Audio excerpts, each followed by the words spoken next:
భారతీయ ఛానల్కి స్వాగతం. జై శ్రీరామ్. హర హర మహాదేవ్.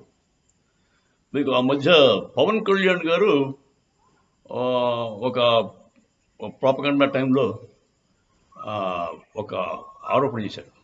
ఏమన్నారంటే 30,000 మంది మహిళలు వాళ్ళ డేటా అంతా వాలంటీర్లు వైఎస్ఆర్సీపీ వాళ్ళకు వాలంటీర్లు ఇచ్చేశారు. ఆ వాలంటీర్లు డేటా పట్టుకుని వాళ్ళని ఉద్యోగాలు ఇస్తామని మభ్యపెట్టి ఎక్కడికో వాళ్ళు తీసుకెళ్ళిపోయారు, వాళ్ళని హ్యూమన్ ట్రాఫికింగ్లో ఇన్వాల్వ్ అయిపోయారని చెప్పి ఒక ఆరోపణ చేశారు.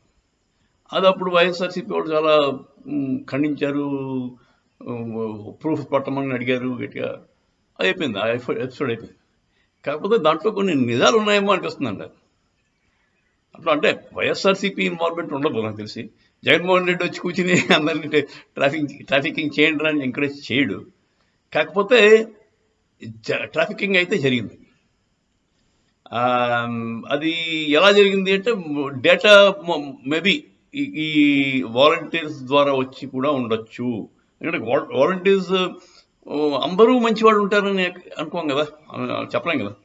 వాలంటీర్స్లో కొంతమంది డబ్బులకి చాలామంది 10,000 ఇస్తానంటే ఏముందిలే డేటా కింద పండుతున్నాడు అని చెప్పి ఇచ్చేసేయచ్చు. వాళ్ళకి తెలియదు ఏమవుతుందో. వాళ్ళకి ఇలా చేస్తారని తెలిస్తే వాళ్ళు ఇవ్వరు. వాళ్ళు హ్యూమన్ ట్రాఫికింగ్లో వాడుకుంటారని తెలిస్తే వాళ్ళు డెఫినెట్గా ఇవ్వరు. కాకపోతే వాళ్ళు ఏముంది ఏ చేస్తారులే, మనలే కదా ఇల్లు, ఇక్కడే ఉంటారు, ఎక్కడ పోతారు అనుకుంటారు. ఆ పద్ధతిలో వెళ్ళిపోయి ఉండొచ్చు. బేసిక్గా ఇంత పెద్ద క్రైమ్ జరుగుతుందని తెలిస్తే ఎవడు ఇన్వాల్వ్ అవడండి. కాకపోతే ఈ ప్రాసెస్ మీరు కొంచెం అర్థం చేసుకోవాలి. ఈ క్రైమ్ ప్రాసెస్, ఉద్యోగాలు ఇస్తూ ఉంటారండి. ఫస్ట్ ఆడపిల్లలే కాదు, మగపిల్లలు కూడా మిస్సింగ్ ఉన్నారండి. మగపిల్లలు ఎక్కువ మంది ఉన్నారు ఫర్ దట్ మ్యాటర్. కంబోడియా పట్టుకెళ్తారండి. కంబోడియాలో సైబర్ క్రైమ్ చేపిస్తారు అంటారు. మీకు ఈ మధ్య తెలుసు కదా, మీకు కంబోడియా నుంచి ఫోన్ కాల్స్ వచ్చి బెదిరించి డబ్బులు అదుంటారు. సైబర్ క్రైమ్ అంతా కూడా మనవాళ్ళు చేసి చేపిస్తారు. పాపం వాళ్ళకి జీతాలు ఎవరు, సరైన ఫుడ్ బెటరు, అందరినీ ఒక కోళ్ళ ఫామ్లో కోళ్ళలాగా చిన్న రూమ్లో పెడేస్తారు. భయంకరమైన లైఫ్. ఏమన్నా అంటే కొట్టడం అది కూడా చేస్తారు. వాళ్ళ పాస్పోర్ట్లు అన్నీ కూడా వాళ్ళ దగ్గర ఉంటాయి, ఈ హ్యాండిలర్స్ దగ్గర. పాస్పోర్ట్లు వీసాలు లేకుండా మీరు బయటకు రాలేదు కదా, పారిపోవడం రావడం ఇంపాసిబుల్. సో ఇది ఈ టైప్ ఆఫ్ వర్క్ వాడుకుంటుంటారు. అది ఒక ఆస్పెక్ట్. కంబోడియా పని ఒకటి. ఇంకోటి ఇంకా ప్రమాదకరం ఉంది, అదేంటి China పట్టుకెళ్ళిపోతారు.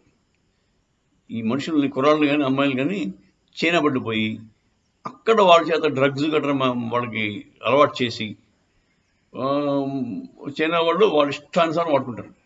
Even for organ harvesting కూడా వాడుకోవచ్చు.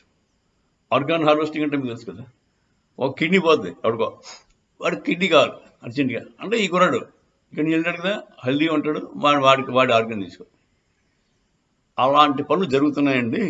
సో ఎవరైనా మనకి ఉద్యోగాలు ఏం చేస్తాను, ఫారెన్ పంపించేస్తాను అంటే తొందరపడిపోయి ఓహో ఫారెన్ వెళ్ళిపోతున్నాం కదా అని చెప్పేసి ట్రై చేయకండి. అది చాలా ప్రమాదం. ఇది ఎక్కడైనా వెనక్కి రావడం కష్టం ఉండదు, వెళ్ళిపోవడం సులువే. వాడు పాస్పోర్ట్లు అవి సీజ్ చేసేస్తారు. మీరు వెనక్కి రావాలంటే నానా యాతన పడాలి. బయటకు వెళ్దామని ట్రై చేసినా వాడు కొట్టడం కూడా చేస్తారు. సో అది almost slavery, human slavery. Middle ఏజెస్లో ఉండేది కదా బానిసత్వం. మీకు అమెరికాకి బానిసలు నమ్ముకుని తీసుకెళ్ళారు, ఆ టైప్ ఆఫ్ బానిసలు ఇప్పటికీ ఉన్నారండి, తెలుసుకోండి. ఉద్యోగం ఫారిన్ కంట్రీలో అని చెప్పేసి ఎవడైనా మభ్యపెడితే డబ్బులు కట్టేసి మీరు వెళ్ళిపోతారు మనవాళ్ళు. అలాంటి పిచ్చి పిచ్చి పనులు చేయకండి. జాగ్రత్తగా ముందు మీ క్వాలిఫికేషన్ ఏమిటి, మీ క్వాలిఫికేషన్ తగ్గ డబ్బులు వస్తున్నాయా లేదంటే ఏం పని చేపిస్తాడు అవన్నీ తెలుసుకుని వెళ్ళండి. అంతేగాని ఏదో ఫారిన్ కంట్రీలో వెళ్ళిపోతున్నాం ఓహో అని చెప్పేసి ఎగేసుకుని వెళ్ళిపోయారు అనుకోండి, ఇలాంటి చిక్కుల్లో పడతారు. జై శ్రీరామ్. హర హర మహాదేవ్.